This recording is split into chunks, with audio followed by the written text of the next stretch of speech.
Hoy en día, ya no observamos anomalías meteorológicas aisladas, sino señales de una desestabilización sistémica del sistema climático del planeta. El volumen de calor acumulado por los océanos del mundo. Esto equivale aproximadamente a 37 años del consumo total de energía de toda la humanidad. Las consecuencias pueden incluir granizo de mayor tamaño, patrones de precipitaciones más anómalos y transiciones más bruscas entre la sequía y las lluvias torrenciales. La humanidad ha observado visualmente menos del 0,001% de esa región. Hoy en día, los océanos del mundo no solo se están calentando rápidamente, la propia tasa de calentamiento está acelerándose. Los micro y nanoplásticos, al contaminar tanto el océano como la atmósfera, interfieren en los procesos de intercambio de calor, intercambio de gases, formación de nubes y en el ciclo hidrológico. A la naturaleza le es indiferente lo cómodas que puedan sentirse las instituciones o cómo se diseñen las estrategias políticas. La física de estos procesos continúa desarrollándose conforme a sus propias leyes, independientemente de nuestras dudas. Saludos, mi nombre es Egon Cholakian. Hoy me gustaría abordar una de las cuestiones más trascendentales en la ciencia del clima, el calentamiento del océano. Examinaremos cómo el calentamiento acelerado del océano ya está superando los límites de los modelos aceptados, qué procesos pueden estar desarrollándose en las profundidades oceánicas y cómo estos cambios están transformando nuestra comprensión de la previsibilidad climática. Hoy en día, ya no observamos anomalías meteorológicas aisladas, sino señales de una desestabilización sistémica del sistema climático del planeta. Permítanme recordarles que ya en las primeras semanas de febrero de 2026, la Organización Meteorológica Mundial se vio obligada a declarar oficialmente que el año ya había estado marcado por calor extremo, frío, precipitaciones e incendios forestales. Enero de 2026 fue el quinto enero más cálido jamás registrado. Al mismo tiempo, Europa experimentó su enero más frío desde 2010.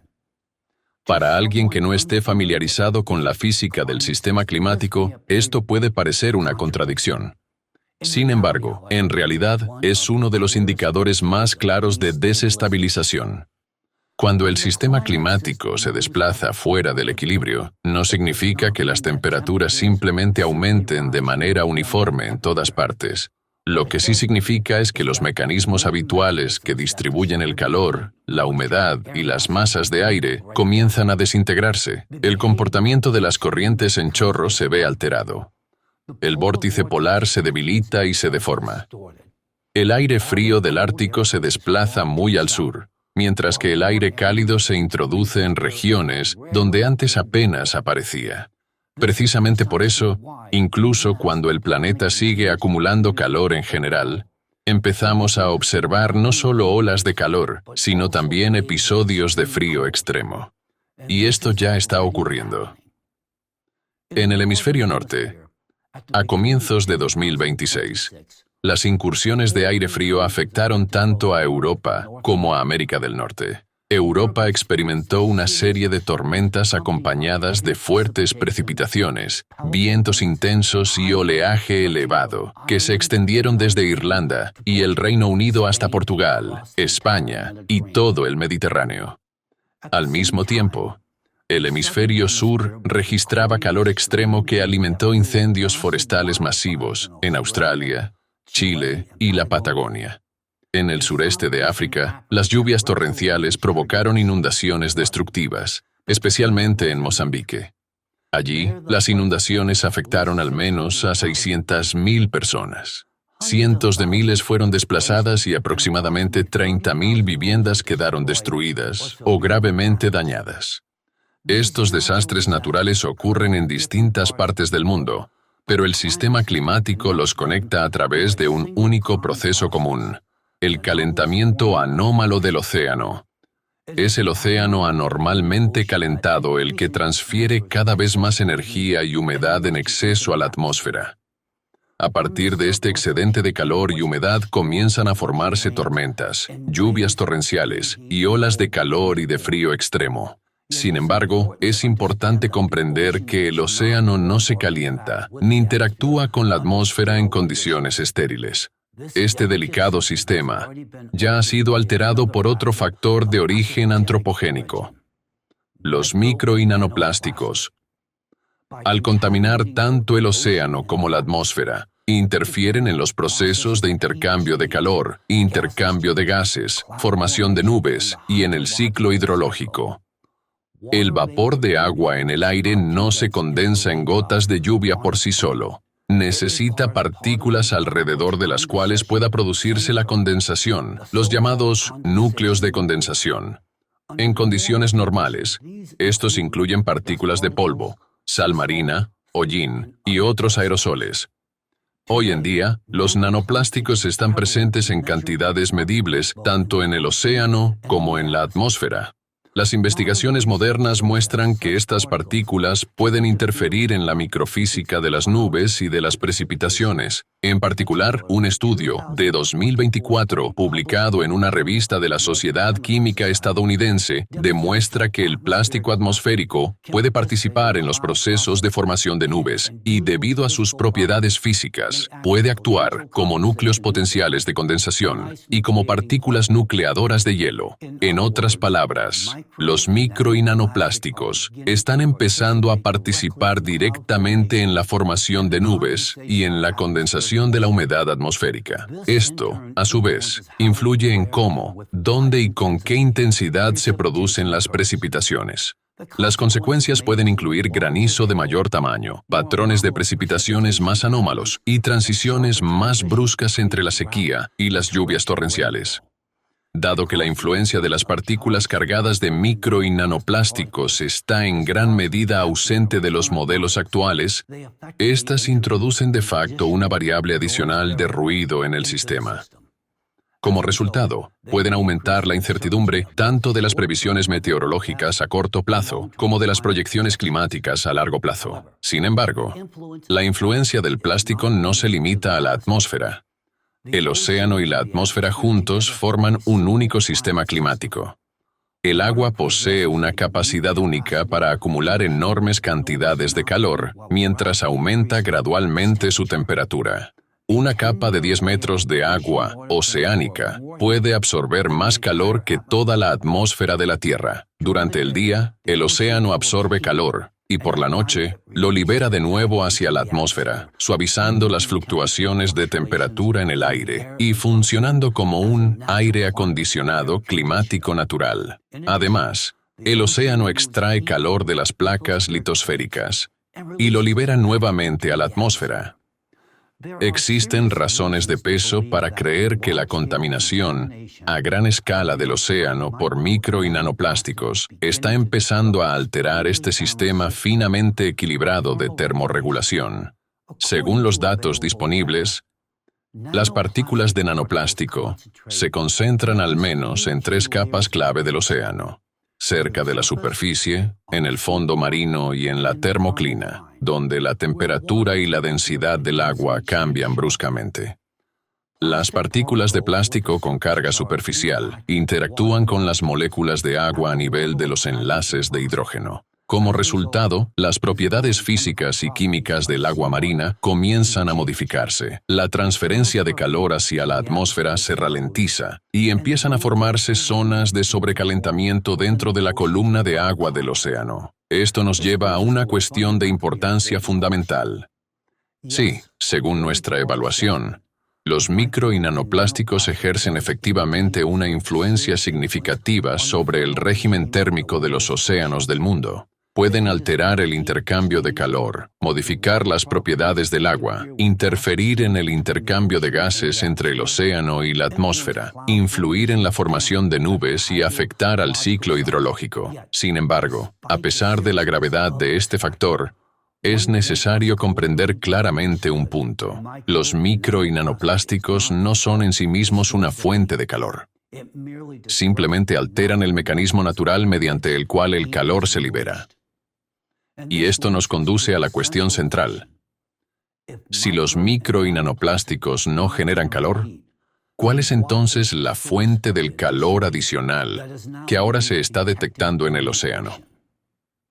Para responder a esta pregunta, permítanme recurrir a los hechos disponibles. Hoy en día, los océanos del mundo no solo se están calentando rápidamente, la propia tasa de calentamiento está acelerándose. Nuevos estudios publicados en 2024 a 2025 muestran que el aumento de la temperatura oceánica ya no puede describirse como un proceso estable y gradual.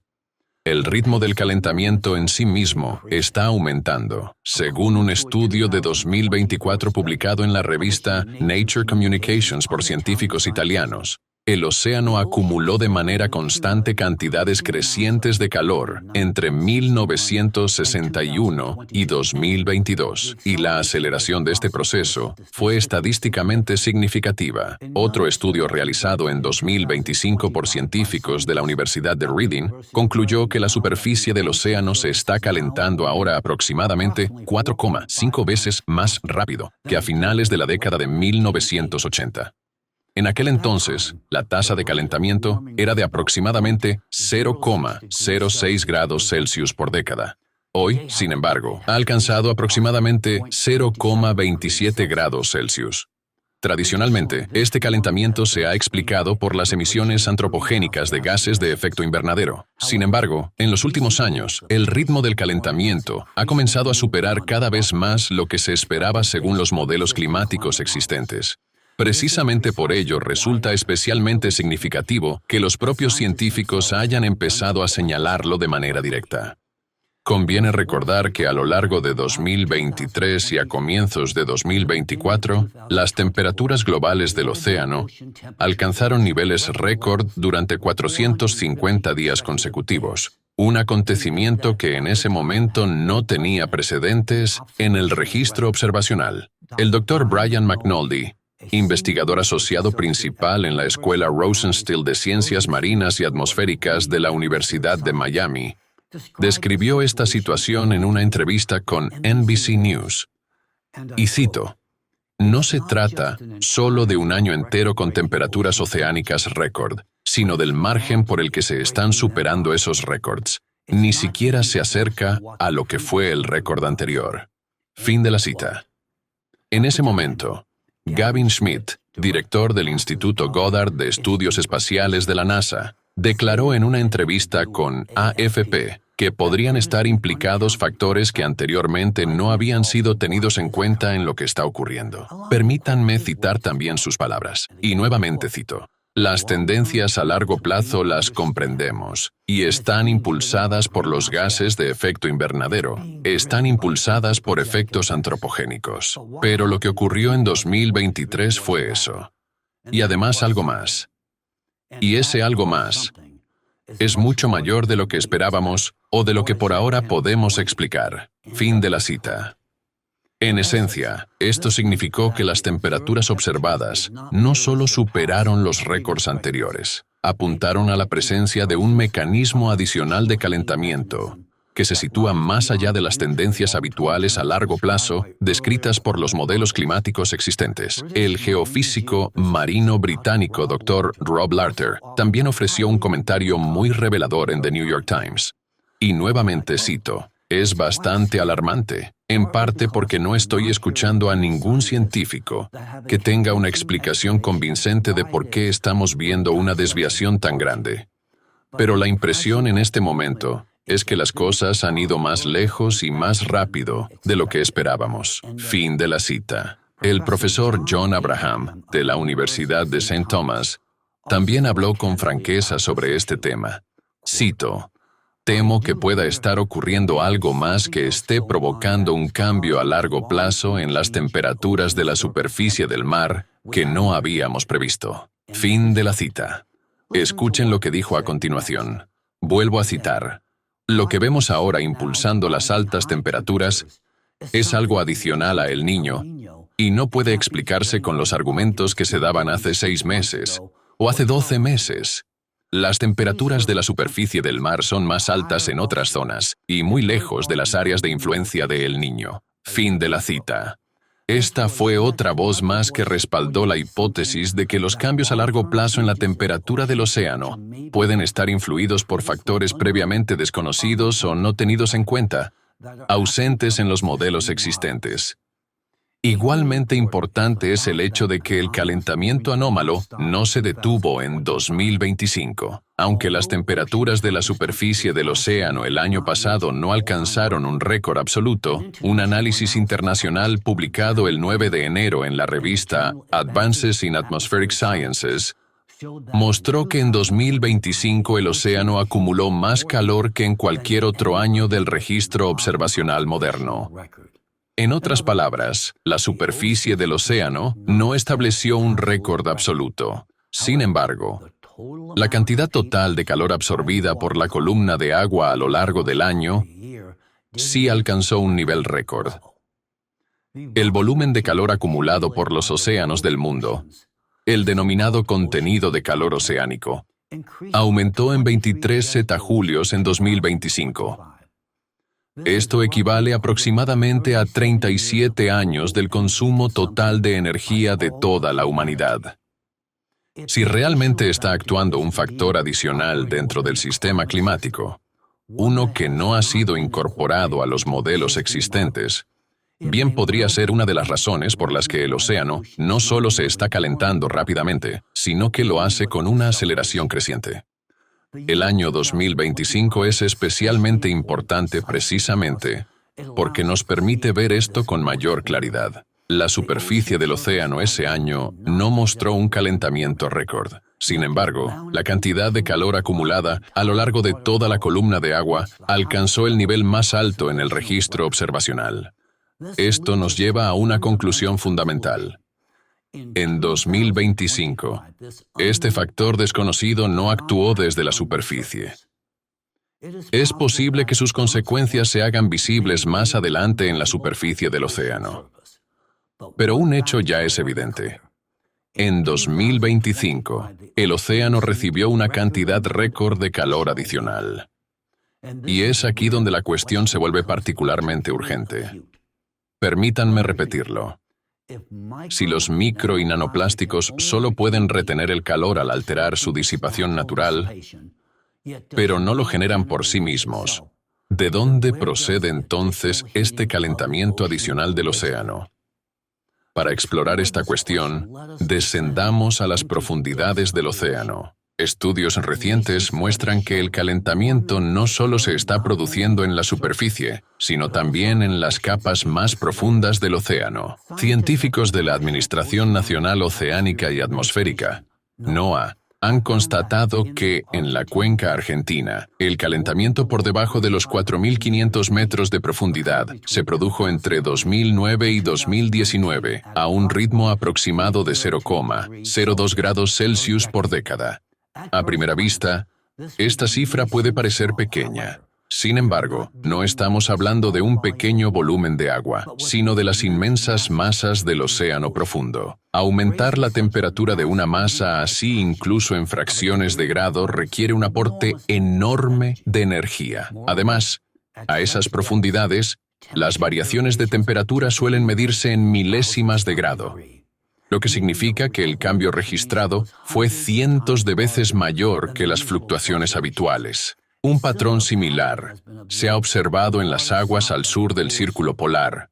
En 2020, oceanógrafos del Instituto Alfred Wegener, Centro Helmholtz para la Investigación Polar y Marina, constataron que durante las 3 décadas anteriores, las aguas del mar de Weddell, en la Antártida, a profundidades superiores a los 2.000 metros, se estaban calentando 5 veces más rápido que el resto de los océanos del mundo. Al mismo tiempo, según los propios investigadores, los 700 metros superiores de la columna de agua prácticamente no mostraban calentamiento alguno. En 2018, en un artículo publicado en la revista Oceanography, los científicos subrayaron que existe un consenso creciente dentro de la comunidad científica, según el cual el calentamiento oceánico también afecta a capas aguas situadas a más de 2.000 metros de profundidad. Resulta especialmente significativo que, según su revisión, a profundidades por debajo de los 4.000 metros, las cuencas más meridionales del océano profundo se estén calentando aproximadamente 10 veces más rápido que las del norte. Este consenso también quedó reflejado en el informe del Panel Intergubernamental sobre el Cambio Climático, IPCC, de 2013, basado en una serie de otros estudios. El informe reconocía que el océano no se está calentando únicamente en la superficie. La capa de agua situada entre profundidades de 700 y 2.000 metros ha estado acumulando calor al menos desde 2003. El IPCC también señaló que el calentamiento se extiende a profundidades mucho mayores, desde alrededor de los 3.000 metros hasta casi el fondo oceánico, especialmente en las aguas de fondo antárticas. Además, el informe afirmaba que las tasas más altas de calentamiento del océano profundo a escala global se observaban a profundidades de alrededor de 4.500 metros. En otras palabras, estamos hablando, en la práctica, de un calentamiento que se produce muy cerca del lecho marino. Al mismo tiempo, el IPCC subrayó que el océano profundo está mucho menos estudiado que la superficie, ya que los datos disponibles de esas profundidades siguen siendo extremadamente limitados. No obstante, el informe destacó que el calentamiento de las aguas profundas y de fondo forma parte del panorama general. El océano está absorbiendo progresivamente el exceso de calor en capas cada vez más profundas, asumiendo más del 90% del desequilibrio energético del sistema climático. Desde mi perspectiva, el debate debería haberse ampliado hace tiempo más allá del calentamiento superficial para incluir los cambios en las capas más profundas del océano. Este es un punto de importancia fundamental. La radiación solar no puede servir como una explicación suficiente para el calentamiento de las capas profundas del océano. La luz solar penetra en la columna de agua solo hasta una profundidad aproximada de 200 metros, y aun teniendo en cuenta la mezcla vertical, la influencia del calentamiento superficial puede extenderse como máximo hasta alrededor de los 700 metros. Una hipótesis ampliamente aceptada sostiene que las aguas superficiales son calentadas primero por el Sol y la atmósfera, tras lo cual la circulación global transporta gradualmente ese calor hacia capas más profundas. Sin embargo, los resultados de un estudio reciente de la Universidad Oceánica de China ponen seriamente en cuestión este esquema.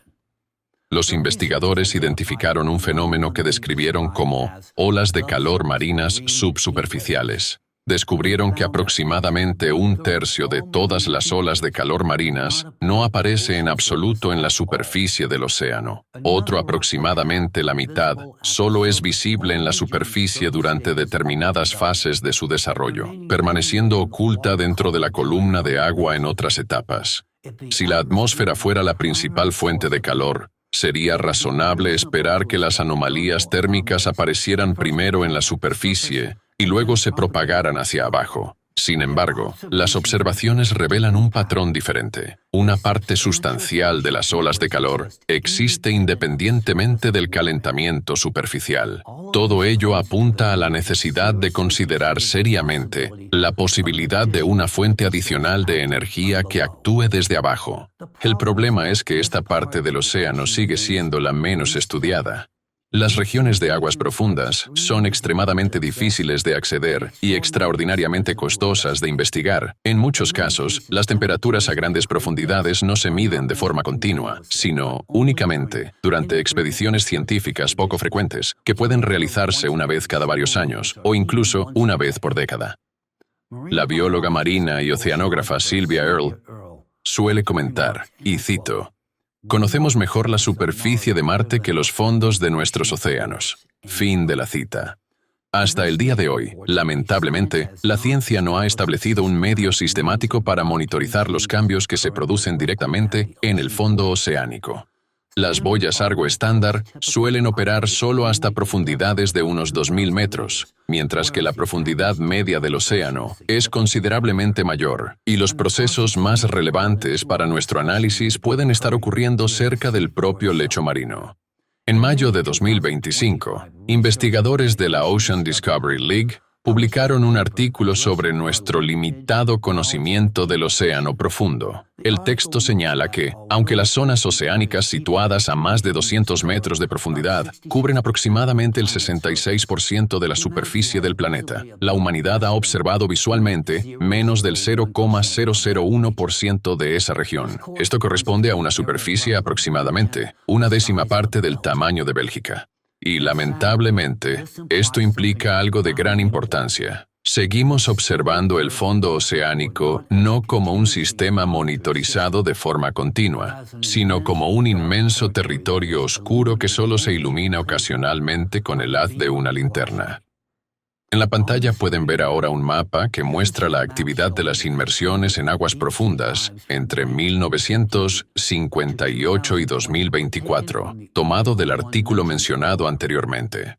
Los colores que van del amarillo al púrpura sobre el fondo gris indican el número de inmersiones de sumergibles de aguas profundas por cada 250 kilómetros cuadrados, y no la superficie real que ha sido observada visualmente. El área realmente observada de forma directa en el fondo marino es demasiado pequeña para representarse en un mapa a esta escala. Esto significa que podríamos estar pasando por alto no solo formas del relieve o ecosistemas individuales, sino también la propia dinámica energética de este vasto territorio, en gran medida inexplorado. Entonces, ¿cuál podría ser este factor oculto que añade calor al océano desde abajo? En oceanografía, este factor se conoce desde hace mucho tiempo. Se trata del calor geotérmico, el calor que entra en el océano a través de la corteza oceánica desde el interior de la Tierra. El fondo oceánico no es simplemente un límite frío. En muchos lugares es un entorno geológico activo a través del cual la energía se transfiere continuamente al agua. Es precisamente en el fondo del océano, sobre el que aún sabemos tan poco, donde permanece insuficientemente estudiado un gran número de estructuras geológicas: volcanes submarinos, fallas tectónicas, dorsales oceánicas y fuentes hidrotermales. Esto representa una enorme parte de nuestro propio planeta, oculta bajo el agua. En estas zonas de actividad volcánica y tectónica, el flujo de calor geotérmico alcanza sus valores más elevados. Tradicionalmente se ha asumido que el flujo de calor geotérmico es demasiado pequeño en comparación con la energía solar, como para influir de manera significativa en el calentamiento global del océano. Por esta razón, el calor procedente del interior de la Tierra a menudo se ha considerado un factor de fondo secundario y casi constante. Sin embargo, permítanme aclarar algo muy importante. El calor que asciende desde el interior de la Tierra a través del fondo oceánico desempeña un papel mucho más relevante en la configuración de los procesos del océano profundo de lo que comúnmente se ha supuesto, aunque a escala global, el debate sobre el calentamiento se centre con mayor frecuencia en factores antropogénicos. Por ejemplo, la modelización numérica que incluye el flujo de calor geotérmico muestra que la circulación de las aguas frías de fondo cerca de la Antártida se vuelve aproximadamente un 33% más intensa que en las simulaciones que excluyen el calentamiento del lecho marino. Los experimentos numéricos también demuestran que incluso un aporte de calor desde abajo realista y relativamente débil puede elevar la temperatura de las aguas de fondo hasta en 0,4 grados Celsius y alterar de manera significativa el régimen térmico en las capas más profundas del océano. Dado que el agua más cálida tiene menor densidad, este calentamiento reduce la estabilidad de la estratificación oceánica y puede influir de forma notable en los patrones de circulación de las aguas profundas y frías. Y en este punto, estamos hablando únicamente de cálculos que utilizan valores de fondo del flujo de calor geotérmico, valores que normalmente se suponen constantes en el tiempo. Pero consideren lo siguiente: ¿podría ese flujo de calor cambiar, concretamente aumentar por alguna razón? Para mis espectadores habituales, la respuesta debería ser un evidente sí. Cuando hablamos de actividad tectónica, procesos magmáticos, vulcanismo submarino y sistemas hidrotermales, así como del ascenso del magma hacia la superficie de la corteza oceánica, el flujo total de calor procedente del interior de la Tierra puede efectivamente intensificarse. Esto adquiere una relevancia especial si recordamos que la Tierra está atravesando actualmente un periodo de intensificación de la actividad geodinámica, un tema que he abordado ampliamente en mis intervenciones anteriores. Durante estos periodos de activación geodinámica, el flujo de calor que entra en el océano desde el fondo marino también puede aumentar, y a través de varios mecanismos diferentes. En primer lugar, se intensifica la entrada de calor a través de la propia corteza oceánica. Cuando masas magmáticas más calientes se aproximan a su base, aumenta la transferencia de calor hacia arriba, desde el interior de la Tierra hasta las rocas del fondo, y luego hacia las aguas profundas. En otras palabras, el lecho marino comienza a funcionar como una superficie más caliente, a través de la cual entra de manera continua energía térmica adicional en el océano. En segundo lugar, el aumento del calentamiento interno va acompañado de un incremento de la actividad sísmica. No se trata simplemente de una cadena de terremotos aislados. Es una señal de que la redistribución de energía y tensiones se está intensificando en las profundidades de la Tierra, de que la corteza y el manto superior están entrando en un estado más dinámico. Como resultado, las fallas, las zonas de dorsales oceánicas, las regiones de deformación del fondo marino y otras estructuras geológicas se vuelven más activas, lo que permite que el calor profundo se transfiera hacia arriba con mayor facilidad. Un ejemplo de la influencia localizada de la actividad sísmica sobre la liberación de calor fue demostrado por un grupo internacional de científicos ya en 2004. Presentaron varios casos llamativos en los que secuencias de terremotos submarinos estuvieron acompañadas de aumentos bruscos y altamente localizados de la temperatura del mar, e incluso de cambios temporales en las corrientes oceánicas. Según sus observaciones, primero se produjo un enjambre de terremotos en el fondo oceánico a profundidades de alrededor de 10 kilómetros, que duró varios días o incluso semanas. Algún tiempo después, los mapas satelitales comenzaron a mostrar zonas de agua anómalamente cálidas sobre la misma región. En un caso en el mar Adriático, las temperaturas superficiales aumentaron en más de 5 grados Celsius. En la zona de los estrechos turcos, durante el verano de 2003, se registraron anomalías superiores a 9 grados Celsius. Para explicar estos fenómenos, los autores propusieron una hipótesis audaz. Los procesos profundos que ocurren en el límite entre el núcleo y el manto de la Tierra calientan la base de la litosfera, intensifican el magmatismo y las emisiones hidrotermales en el fondo oceánico, y este calor adicional alcanza posteriormente la superficie semanas o meses después, en forma de anomalías cálidas y cambios en la circulación oceánica. Sobre esta base, sugirieron que tales episodios pueden contribuir a determinados eventos extremos, como veranos inusualmente calurosos, e incluso desempeñar un papel en tendencias más amplias de calentamiento. Estudios posteriores aportaron un respaldo adicional a esta idea. Por ejemplo, un estudio de 2010 demostró una relación bastante sólida entre los terremotos y la variabilidad climática en el Océano Pacífico ecuatorial. Los investigadores analizaron más de 30 años de observaciones, desde 1973 hasta 2008, comparando dos series temporales, la actividad sísmica en el Océano Pacífico y las fluctuaciones del clima tropical, incluidos los episodios de El Niño. Su análisis mostró que los episodios de aumento de la actividad sísmica y los incrementos en la energía sísmica total liberada generalmente precedían a los picos del Niño en aproximadamente 1,5 años. En otras palabras, los picos característicos de la actividad sísmica y los picos de la fase cálida en el Océano Pacífico no solo se correspondían entre sí, sino que además estaban sistemáticamente desplazados por un intervalo temporal bastante estable. A lo largo del periodo de observación de 30 años, los autores también constataron que la energía sísmica liberada en el Océano Pacífico se había, en promedio, aproximadamente duplicado. Un análisis similar fue realizado por el profesor Arthur Viterito, doctor en Ciencias Geográficas y especialista en Geografía Física y Clima. Comparó dos indicadores: el número de terremotos con magnitudes superiores a 4.5 que se producen en el fondo oceánico y los cambios en la temperatura atmosférica global. Según sus conclusiones, a partir de 1995, el número de estos terremotos a lo largo de las dorsales oceánicas comenzó a aumentar. Estas dorsales forman un sistema montañoso submarino global que se extiende aproximadamente a lo largo de 60.000 kilómetros, donde se crea activamente nueva corteza oceánica. Como demostró Viterito, existe una relación bastante sólida entre el incremento de la actividad sísmica en estas zonas y el aumento de la temperatura global.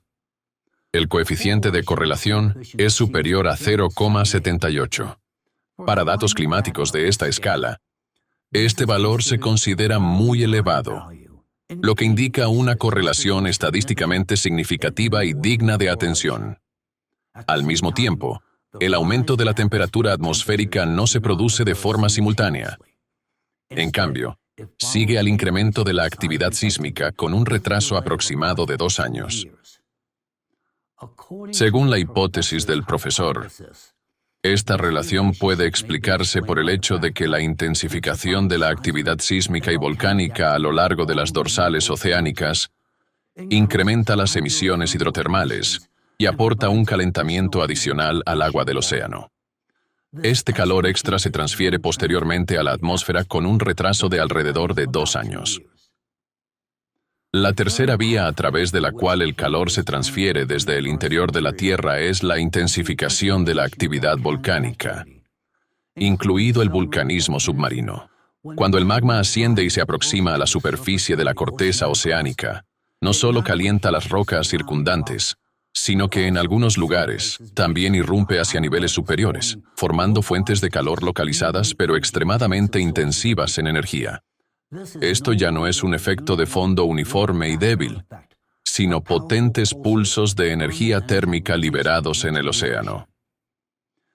Es importante comprender que el vulcanismo submarino no es una excepción rara, sino una de las formas principales de actividad volcánica en la Tierra. Según estimaciones actuales, alrededor del 75% de todas las erupciones volcánicas del planeta se producen bajo el agua. En muchos casos, las consecuencias de estas erupciones en aguas profundas no son visibles en la superficie del océano.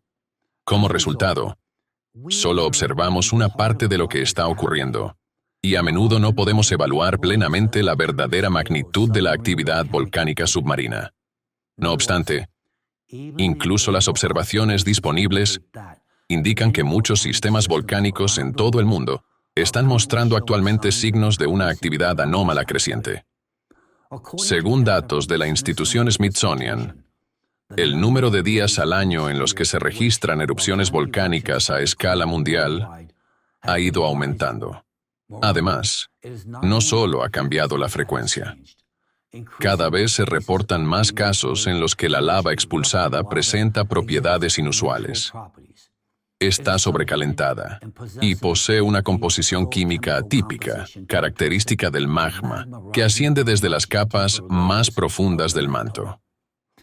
Esto es especialmente importante en el contexto de nuestra conversación, ya que este tipo de magma transporta mayores cantidades de energía interna profunda. Si estos procesos se están intensificando no solo en tierra firme, sino también en las zonas de vulcanismo submarino, ello implicaría una entrada adicional de calor en el océano desde abajo, a través del calentamiento de las rocas circundantes, la liberación de magma y el fortalecimiento general de las emisiones térmicas desde el fondo marino. La cuarta vía de transferencia de calor desde el interior de la Tierra es la activación de los sistemas hidrotermales. En esencia, se trata de canales naturales de intercambio térmico entre el interior terrestre y el océano. El agua marina penetra en capas de rocas calentadas, se calienta, se enriquece con minerales y luego regresa al océano en forma de descargas hidrotermales calientes. Si la energía interna de la Tierra aumenta, estos sistemas comienzan a funcionar con mayor intensidad, transfiriendo mayores cantidades de calor al agua circundante. El punto clave es simplemente este. Durante los periodos de activación geodinámica, el océano no recibe simplemente un poco más de calor desde abajo. Todo el sistema de transferencia de energía desde el interior de la Tierra hacia el océano se intensifica.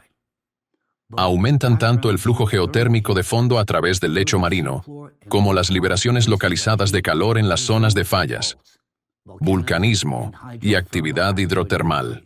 En tales periodos, el fondo oceánico deja de ser únicamente un límite y pasa a convertirse en una fuente de calentamiento mucho más activa. Además, estas fases de activación pueden variar en su escala. Episodios relativamente moderados son seguidos por intervalos más intensos durante los cuales cantidades considerablemente mayores de energía penetran en las capas profundas del interior del planeta. Durante estas fases más fuertes, el interior de la Tierra se calienta con mayor intensidad, el ascenso del magma se vuelve más vigoroso, la deformación de la corteza aumenta, crecen el número y la magnitud de los terremotos, y la actividad volcánica se intensifica. Como consecuencia, se transfiere aún más calor al océano desde abajo. En otras palabras, no estamos tratando con fluctuaciones aleatorias ni con anomalías aisladas.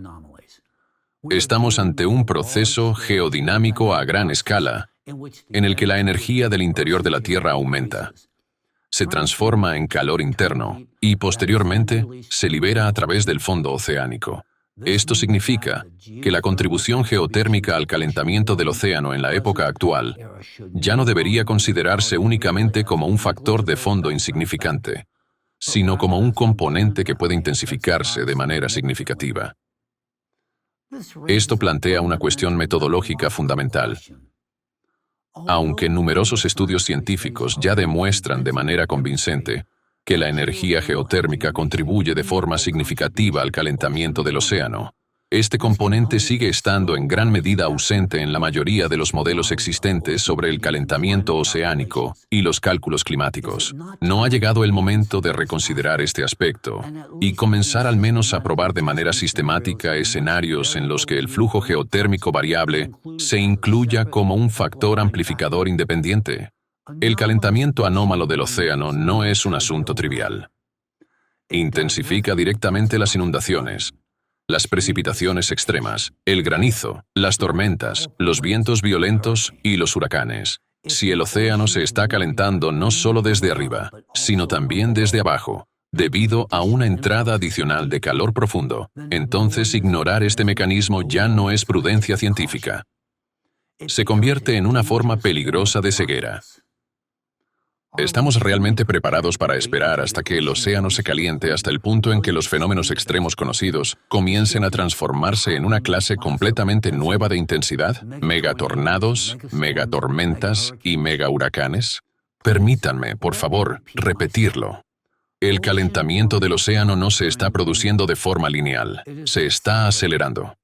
En este contexto, resulta verdaderamente sorprendente lo fácilmente que seguimos confiando en modelos que ya llevan varios años quedándose rezagados respecto a la realidad observada. Uno empieza a preguntarse si su valor predictivo no ha sido abandonado silenciosamente, en lugar de reconocer abiertamente que quizá haya llegado el momento de revisar los propios modelos. Y aquí debo volver una vez más a la cuestión de los micro y nanoplásticos. Durante millones de años, la Tierra dispuso de un poderoso sistema de autorregulación, una especie de sistema inmunológico planetario natural. Uno de sus componentes centrales eran los océanos del mundo, que funcionaban como un termorregulador planetario. Absorbían, redistribuían y disipaban el exceso de calor, incluido el calor que ascendía desde el interior de la Tierra. Fue precisamente este mecanismo el que ayudó al planeta a atravesar periodos de activación geodinámica. Pero hemos comenzado a romper este mecanismo. Uno de los factores más peligrosos es la contaminación a gran escala del océano por micro y nanoplásticos. Ya no estamos hablando simplemente de residuos que flotan en el agua. Estamos hablando de una sustancia que interfiere en la propia física del intercambio térmico oceánico. Las consecuencias de la alteración de los mecanismos finamente ajustados de transferencia de calor, debido a los micro y nanoplásticos, son mucho más graves de lo que comúnmente se supone. El océano no solo se está calentando. Ahora es menos capaz de liberar calor. incluido el calor que normalmente escaparía del interior de la Tierra durante los periodos de actividad geodinámica. Esto significa que las placas litosféricas se enfrían con menor eficacia, mientras que una parte del calor interno profundo comienza a acumularse dentro del sistema. Esto representa una interferencia profunda en el mecanismo de termorregulación del planeta, creando el riesgo de que el actual periodo de actividad geodinámica pueda volverse más intenso que cualquier otro observado anteriormente en la Tierra. Como resultado, nos enfrentamos a un nuevo tipo de crisis combinada. La fuente del calor adicional reside en la intensificación de la actividad geodinámica de la Tierra, mientras que los micro y nanoplásticos bloquean simultáneamente los mecanismos naturales que disipan este calor y alteran los procesos atmosféricos. La humanidad aún no está preparada para una crisis de este tipo. Hoy en día, la ventana de oportunidad para actuar ya no se mide en décadas. Se mide únicamente en años. Y lo digo no como una figura retórica, sino basándome en la velocidad de los cambios que ya estamos observando. El calentamiento acelerado del océano, la profundización de las anomalías meteorológicas, la intensificación de la inestabilidad sísmica y volcánica, y la continua acumulación exponencial de micro y nanoplásticos en la hidrosfera y en la atmósfera. En un contexto en el que el propio océano está cambiando con tanta rapidez, seguir abordando estos problemas al ritmo de negociaciones interminables conlleva riesgos graves.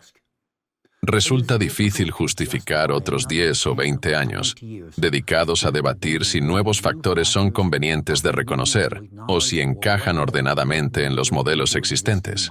A la naturaleza le es indiferente lo cómodas que puedan sentirse las instituciones o cómo se diseñen las estrategias políticas. La física de estos procesos continúa desarrollándose conforme a sus propias leyes, independientemente de nuestras dudas. Les invito a reflexionar seriamente sobre ello, porque merece la pena luchar por la vida.